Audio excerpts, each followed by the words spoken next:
કે જ્યાં સુધી આગ લાગે હું તમારી સાથે, આગ લાગ્યા પછી તમે જાણો, તમારું ભાગ્ય જાણે.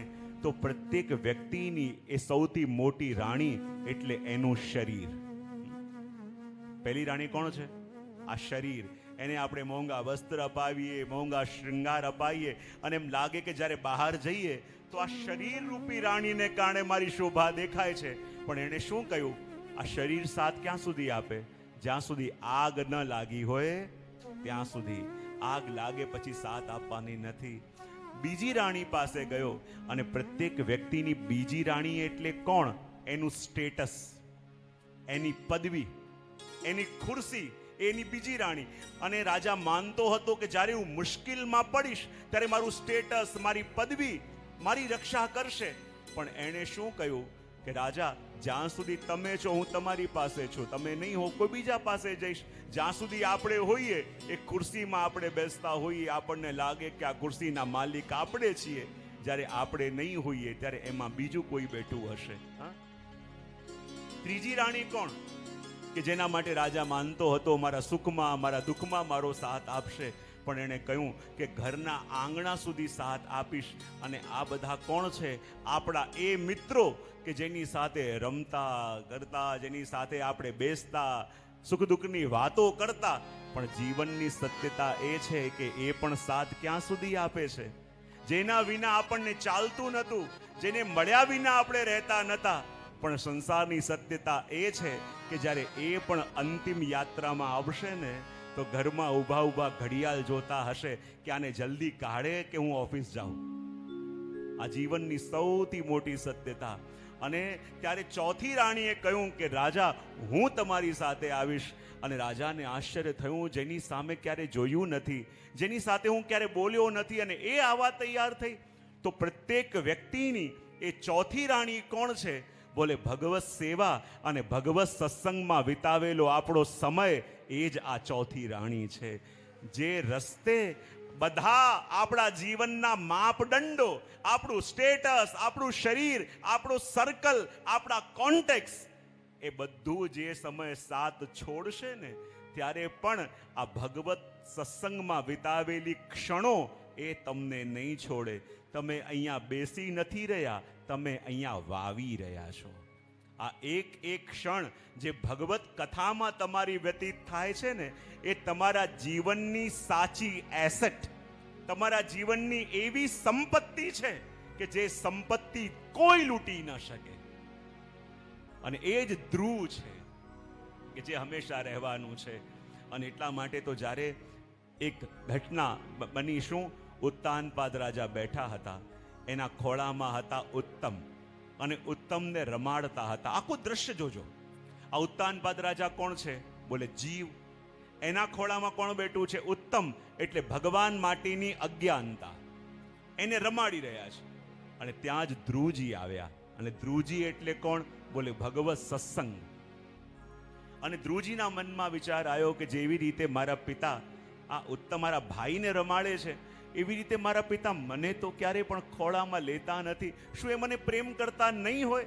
એમ વિચાર કરી નાનકડા 5 વર્ષના ધ્રુવજી પિતા પાસે ગયા અને હાથ ઉપર કરીને કહેવા લાગ્યા, પિતાજી, મારે પણ આપના ખોળામાં આવવું છે. ને જ્યાં નાનકડા બાળકે આવીને પિતાને આવાહન કર્યું કે પિતા, મને આપના ખોળામાં લઈ લો. અને ઉત્તાનપાદ રાજા પણ વ્યાકુલ બન્યા. અને જ્યાં ધ્રુવજીને ખોળામાં લેવા જાય ત્યાં જ સુરુચિ આવી અને ધ્રુવજીનો હાથ પકડીને એણે દૂર કરી દીધા. આ ઘટના કોઈ પૌરાણિક, આ ઘટના કોઈ ઐતિહાસિક ઘટના નથી. આ ઘટના એ છે જે આપણા ઘરમાં રોજ ઘટે છે. જ્યારે જ્યારે પણ જીવરૂપી ઉત્તાનપાદ રાજા ભગવત સત્સંગને અપનાવવા જાય, ત્યારે ત્યારે કોઈ સુરુચિ આવી એનો હાથ પકડીને ખેંચી જાય.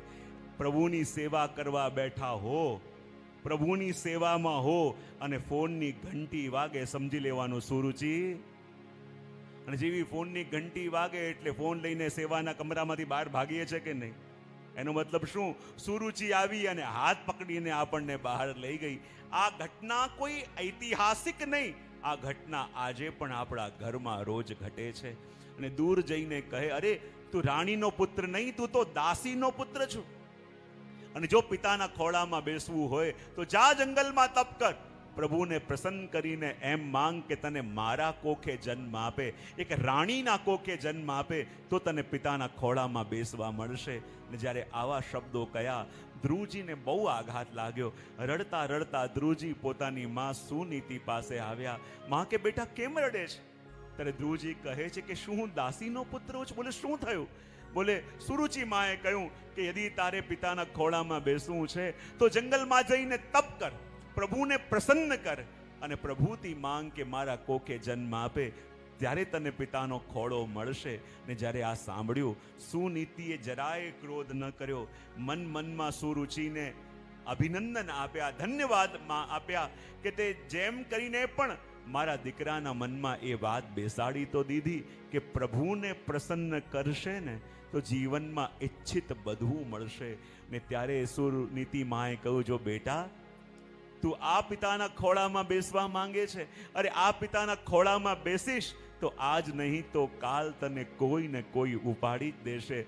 તારા સાચા પિતા તો પ્રભુ છે. અરે બેસવું છે તો જઈને એના ખોળામાં બેસ, અને એના ખોળામાં બેસી ગયો તો આ જગતમાં કોઈની તાકાત નથી કે તને એના ખોળામાંથી દૂર કરી શકે. અને નાનકડા 5 વર્ષના ધ્રુવજીને માએ વનમાં જવાની આજ્ઞા આપી દીધી. અને ચાલતા ચાલતા જ્યારે ધ્રુવજી જઈ રહ્યા છે વનમાં, માર્ગમાં નારદજી મળ્યા. અને નારદજી મળીને કહે છે, અરે બાળક તું ક્યાં જાય છે? અરે ક્યાં જઈ રહ્યો છે? બોલે હું વનમાં જાઉં છું. બોલે કેમ? બોલે મારે પ્રભુને પ્રસન્ન કરવા છે, પ્રભુના દર્શન કરવા છે. નારદજી સમજાવતા કહે છે કે જો બેટા તું બાળક છે અને જ્યાં જવા માંગે છે એ વન છે, વન. જ્યારે ઘરમાં તને નિંદર નથી આવતી તો વાર્તા કહીને સુવાડવા વાળી તારી માં પાસે છે. તને ભૂખ લાગે છે તો ભોજન કરવા વાળી તારી માં પાસે છે. જ્યારે વનમાં તને ભૂખ લાગશે, તને નિંદર નહીં આવે, તારું ધ્યાન કોણ રાખશે? તું કેમ કરીને રહીશ? ત્યારે ધ્રુવજી કહે કે જેના ભરોસે મેં ઘર છોડ્યું છે, હવે હું ચિંતા કેમ કરું જ્યારે મારી ચિંતા કરવા વાળો એ બેઠો હોય. એક ગાય છૂટી ફરતી હોય તો બધી ચિંતા એના માથા ઉપર હોય, ક્યાં ખાઈશ, ક્યાં પીશ.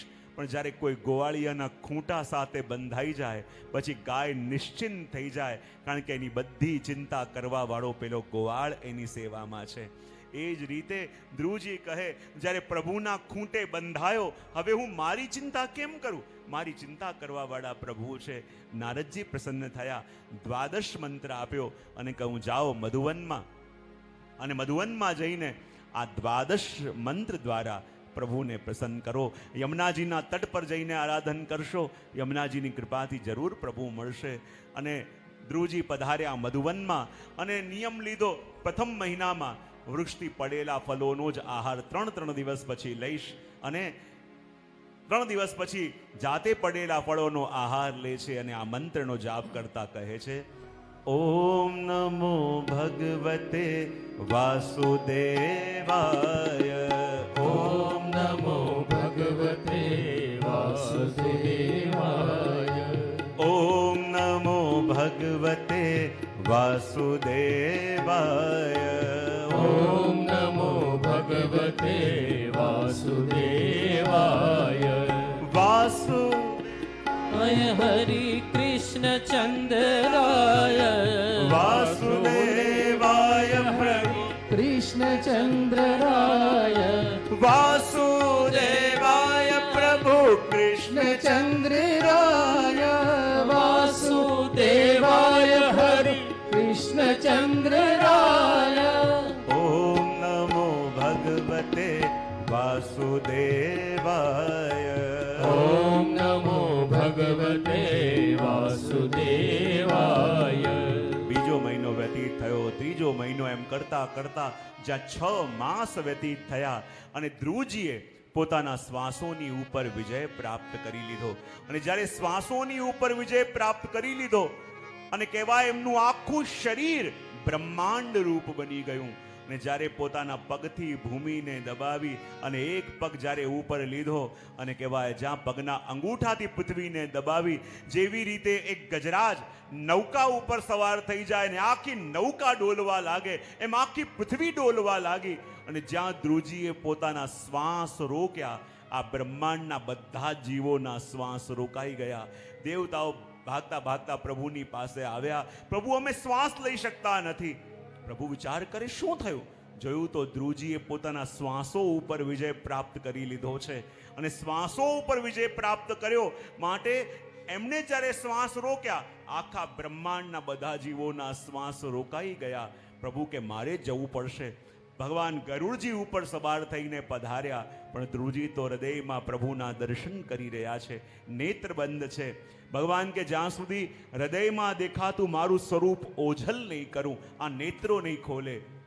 અને ભગવાને ધ્રુવજીને હૃદયમાં દર્શન થતું એ સ્વરૂપ જ્યારે ઓઝલ કર્યું, ધ્રુવજી વ્યાકુલ થઈને નેત્ર ખોલે છે અને સામે પ્રભુ ગરુડજી ઉપર સવાર છે. સ્તુતિ કરવાની ઈચ્છા થઈ, પણ સ્તુતિ યાદ નથી આવતી. સ્તુતિ કરવાની કામના કરે છે પણ કરી શકતા નથી. ત્યારે ભગવાન જાણી ગયા કે ધ્રુવજી સ્તુતિ કરવા માંગે છે, પણ એમના સરસ્વતીજી સુષુપ્ત થયેલા છે.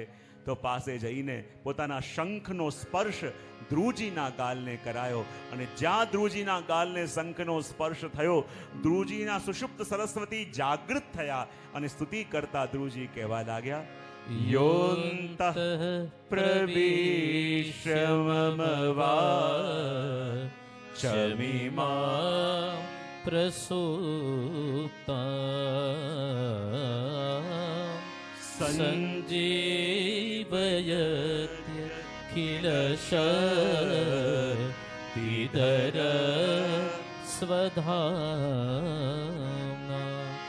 અન્યાસ્ય હસ્તચરણ શ્રવણ ત્વગાદિન પ્રાણાન્નમો ભગવતે પુરુષાય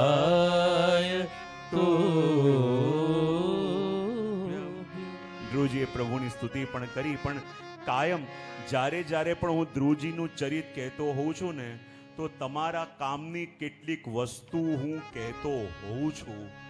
તો આજે કહીએ કે ચાલશે?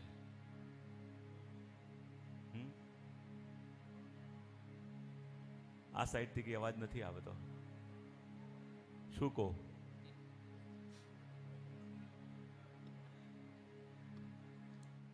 સમય તો ઓછો છે, પણ એક પોઈન્ટ તમને કહી દઉં છું. ધ્રુવજીએ જ્યારે વિચાર કર્યો કે હું પ્રભુની સ્તુતિ કરું, પણ સ્તુતિ યાદ ન આવી. બોલે કેમ? કારણ કે એમના સરસ્વતીજી સુષુપ્ત થયેલા છે. અને ભગવાને શું કર્યું? શંખનો સ્પર્શ જ્યારે એમના કપોલને કરાયું અને એમના સરસ્વતીજી જાગૃત થયા, તો અહીંયા બેસેલા કેટલા કેટલા લોકોને એમ લાગે છે કે મને બહુ યાદ રહેતું નથી. બહુ સરસ. ધીમે ધીમે હાથો ઠેઠ સુધી ઉપર થાય છે. બહુ સરસ. હવે જુઓ, જેને જેને એમ લાગતું હોય ને કે મને બહુ યાદ રહેતું નથી, અને પાછું શું હોય, જેને આ તકલીફ હોય ને યાદ રહેતું ન હોય, એનો બીજો સ્વભાવ હોય કે વસ્તુને બહુ સાચવીને મૂકવી. અને એટલી સાચવીને મૂકે કે પોતાને યાદ ન રહે ક્યાં મૂક્યું તું. અને એટલા માટે શંખના સ્પર્શથી જ્યારે આ સરસ્વતીજીને જાગૃત કરી, તો હું તમને ખાલી એક શંખ મુદ્રા બતાવી દઉં છું. અને શંખ મુદ્રા એવી છે કે તમે ચાલતા ફરતા બેસેલા પણ જ્યારે જ્યારે ફ્રી હો ત્યારે શંખ મુદ્રા કરશો ને, તો વર્ષો પહેલા સંતાડીને મૂકેલી વસ્તુઓ ધીમે ધીમે યાદ આવવા લાગશે. ભણેલું વાંચેલું જે પણ તમે સાંભળો છો એ રાઈટ ટાઈમ પર તમને યાદ આવશે. તો આ શંખ મુદ્રા કેવી હોય? બોલે ડાબો હાથ બધા આમ કરો. મેં કેવી રીતે કરેલો છે? અંગૂઠો પોતાના તરફ પોઈન્ટ કરતો, બરાબર? ડાબો હાથ આમ કર્યો, જમણા હાથથી ડાબા હાથનો અંગૂઠો પકડો. હવે જમણા હાથનો અંગૂઠો અને ડાબા હાથની મધ્યમાં ને જોડો એટલે શંખ બને. બન્યો શંખ. આ શંખ મુદ્રા તમે બેસેલા ટીવી જોતા કોઈ કાર્ય કરતા રોજ થોડો સમય કરો ને, તમને પોતાને અનુભવ થશે કે જૂનું સાંભળેલું મને હવે યાદ આવી રહ્યું છે. જૂનું વાતો પણ, સંધાળેલી વસ્તુઓ પણ હવે યાદ આવી રહી છે. પ્રયત્ન કરજો, પણ હમણાં કાફી છે આટલું. આગળ બોલીએ કૃષ્ણ કનૈયા.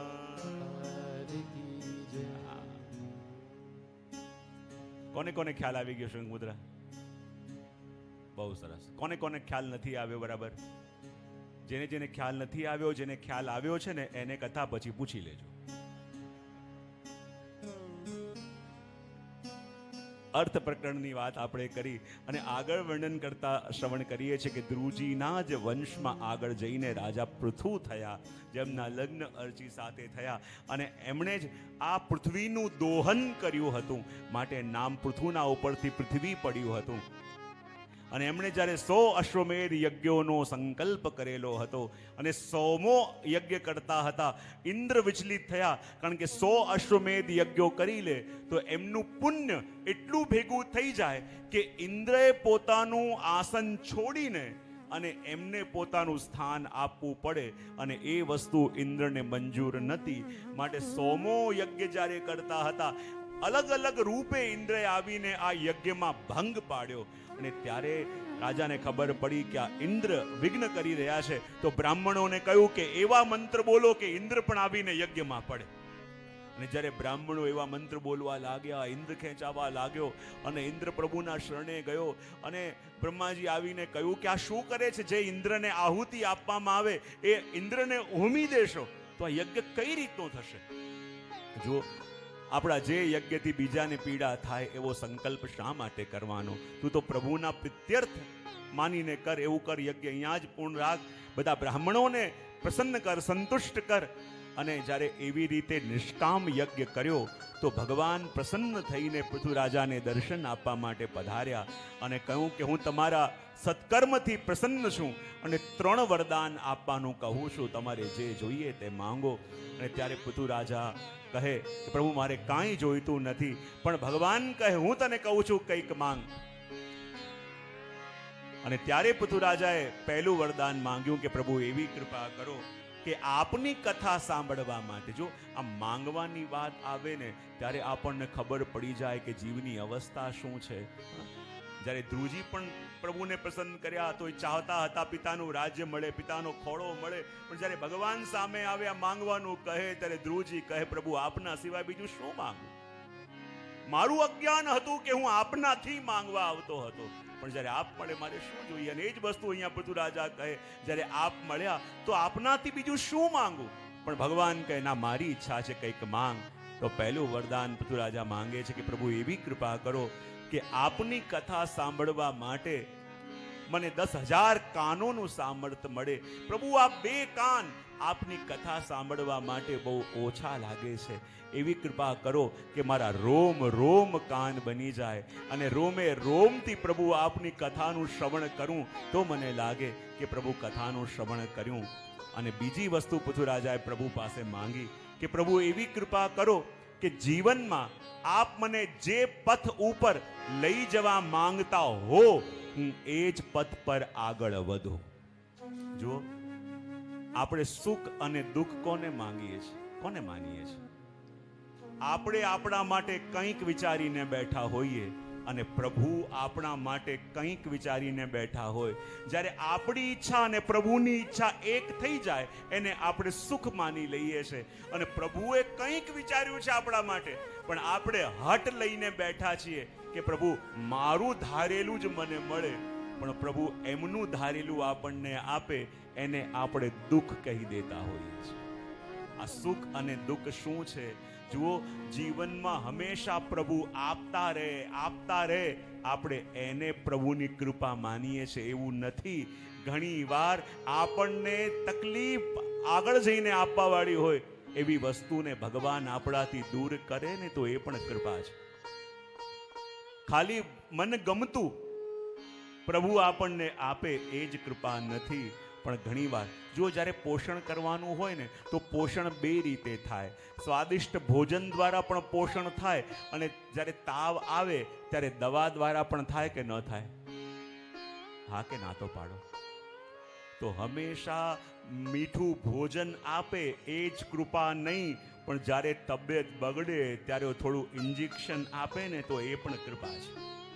તો ભગવાન બે રીતે ટ્રીટમેન્ટ કરે છે. જ્યારે જેની આવશ્યકતા આપણને છે ત્યારે એ વસ્તુ આપીને ભગવાન કૃપા કરે છે. અને જુઓ, હું હંમેશા કહેતો હોઉં, ઘણીવાર મન ગમતું ન થાય તો આપણને લાગે કે પ્રભુ બધાને આપે છે, મને જે જોઈએ છે કેમ આપતા નથી.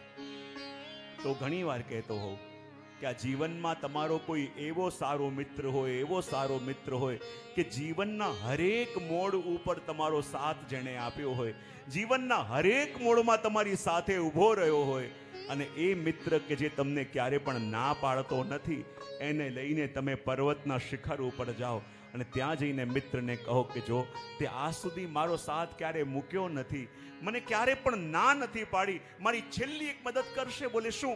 એવું કર, આ પર્વતમાંથી મને ધક્કો મારી દે. તો તમારો એવો મિત્ર જે તમને ક્યારે પણ ના નથી પાડતો, ક્યારે પણ તમારો સાથ નથી છોડતો, અને આજે જે ડિમાન્ડ કરી એ તમારો નિકટમાં નિકટનો મિત્ર છે, તમને ક્યારે ના નથી પાડતો, પણ આજે તમે જે માંગ્યું શું એ આપશે? હા કે ના તો પાડો. કેમ નહીં આપે? કારણ કે એ તમારો હિતેચ્છુ છે. કેમ નહીં આપે? કારણ કે તમારું હિત ચાહે છે. તો ઘણીવાર આપણે પણ પ્રભુ પાસે એવું માંગી બેસીએ છે જે આપણને તો બહુ સારું લાગતું હોય, આપણને તો એમાં બહુ જ સ્કોપ દેખાતો હોય, આપણને તો એમાં બહુ સંભાવનાઓ દેખાતી હોય, પણ પ્રભુ જાણતા હોય કે આ પર્વતના શિખર ઉપર જઈને મને કહી રહ્યો છે કે હું એને ધક્કો મારું. તો એવા સમયમાં આપણો સાથ ન આપ્યો ને એ પ્રભુની મોટી કૃપા છે. જ્યારે આપણને તો દેખાતું નથી ક્યાં પડવા જઈ રહ્યા છે, પણ એ જાણે છે કે તને કોઈએ બહુ મોટા મોટા સપના બતાવી દીધા છે, તમને કોઈએ બહુ મોટા મોટા પ્રલોભનો બતાવી દીધા છે કે આટલું કરી લે, તું આમ પામી લઈશ, આ મળી જશે, પેલું મળી જશે. પણ પ્રભુ જાણે છે તું આ ખીણમાં પડવા જઈ રહ્યો છે. તો આ વખતે સાથ આપે એ કૃપા કે સાથ ન આપે એ કૃપા. અને એટલા માટે તો અહીંયા કહ્યું, પ્રભુ એવી કૃપા કરો કે જીવનમાં જે પથ ઉપર આપ મને લઈ જવા માંગો, આંખો બંધ કરીને હું એ જ પદ પર ચાલું. આપણા ભક્તો કેવું સુંદર શબ્દોમાં ગાયું છે, અને વાસ્તવમાં આ શબ્દોને ધ્યાનથી શ્રવણ કરજો અને જોડે ગાજો પણ ખરા, તો એ પણ આપણી સાચા અર્થમાં ભક્તિ છે. અને ભક્તો કહે છે, जहाँ ले चलोगे वहीं मैं चलूंगा, जहाँ ले चलोगे वहीं मैं चलूंगा. सभी गाइए. जहाँ नाथ रख लोगे, जहाँ नाथ रख लोगे वहीं मैं रहूंगा, जहाँ ले चलोगे वहीं मैं चलूंगा, जहाँ ले चलोगे वहीं मैं चलूंगा. जीवन समर्पित चरण में तुम्हारे, तुम ही मेरे सर्वस्व, तुम ही प्राण प्यारे.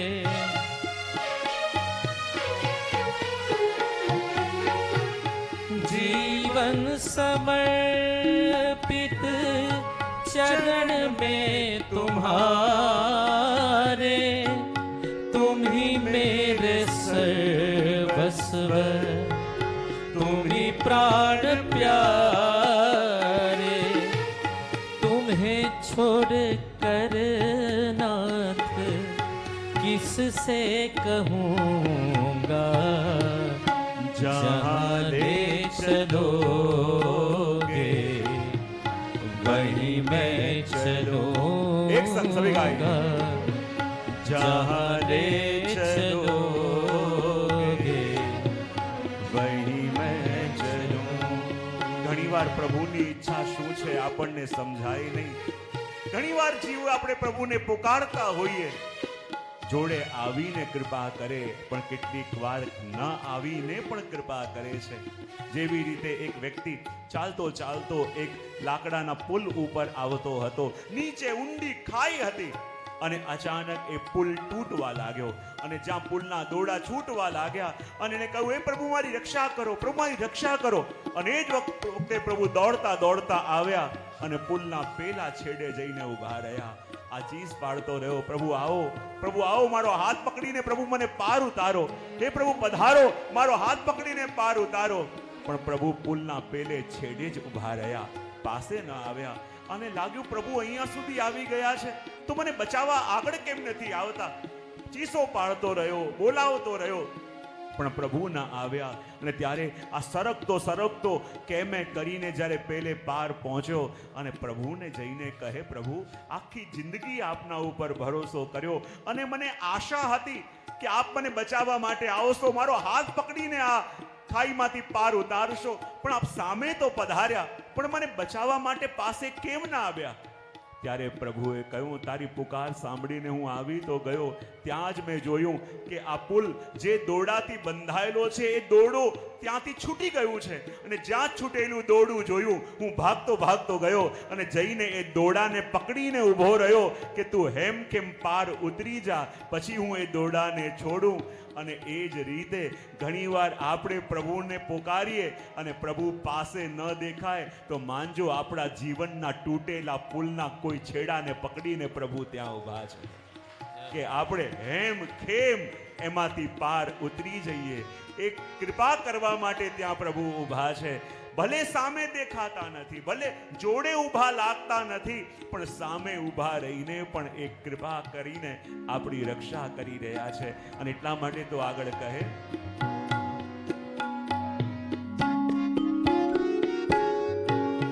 ન કોઈ શિકાયત ન કોઈ અરજી, કર લો કરા લો પ્રભુજી, जो है तेरी मर्जी.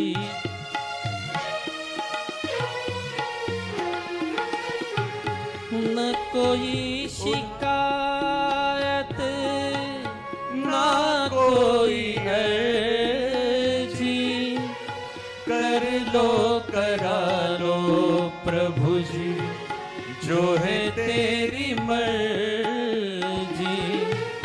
खुशी दो या गम जो भी, खुशी दो या गम जो भी, खुशी से सहूँगा. जहाँ ले चलोगे वहीं मैं चलूँगा. जहाँ ले चलोगे वहीं मैं चलूँगा. जहाँ नाथ रख लोगे, जहाँ नाथ रख लोगे वहीं मैं रहूँगा. जहाँ ले चलोगे वहीं मैं चलूँगा. जहाँ ले चलोगे वहीं मैं चलूँगा. जहाँ ले चलोगे वहीं मैं चलूँगा. અને એ જ વસ્તુ માંગી કે પ્રભુ એવી કૃપા કરો, જીવનમાં જે પથ ઉપર આપ મને લઈ જવા માંગો એનાથી અતિરિક્ત મારું મન ક્યાંય ન જાય. એ જ વસ્તુ આપનાથી માંગુ છું. અને ત્રીજી વસ્તુ માંગી, પ્રભુ એવી કૃપા કરો કે આપના ચરણોની સેવા મને મળે. ભગવાન કે ચરણોની સેવા તો લક્ષ્મીજી કરી રહ્યા છે, તમને કેવી રીતે આપો? બોલે ચિંતા ન કરો, લક્ષ્મીજી જ્યારે ડાબા ચરણની સેવા કરશે હું જમણા ચરણની કરી લઈશ, એ જ્યારે જમણા ચરણની સેવા કરે હું ડાબા ચરણની કરી લઈશ, પણ મને તો આપના ચરણોની સેવા જોઈએ છે.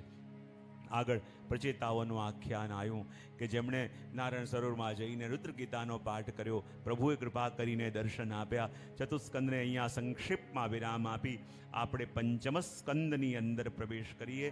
બોલીએ કૃષ્ણ કનૈયા લાલ કી જય. ભાગવત ભગવાન કી જય. પંચમ સ્કંદ સ્થાન લીલાનું વર્ણન અહીંયા કરે છે અને વર્ણન કરતા પ્રિય વ્રત રાજાનો પ્રસંગ આવે છે. જો આ પ્રિય વ્રત, આ નામ પણ બહુ સમજવા જેવું છે. ઘણા બધા સાવન મહિનો આવે કે અધિક મહિનો આવે ત્યારે બધા વ્રત લેતા હો છો ને, હા કે ના તો પાડો. ઘણા કે અમે આ ખાઈશું, ઘણા કે આ નહીં ખાઈએ, ઘણા કે આ પાઠ કરીશું, ઘણા કે હવે આ વધારે કરીશું.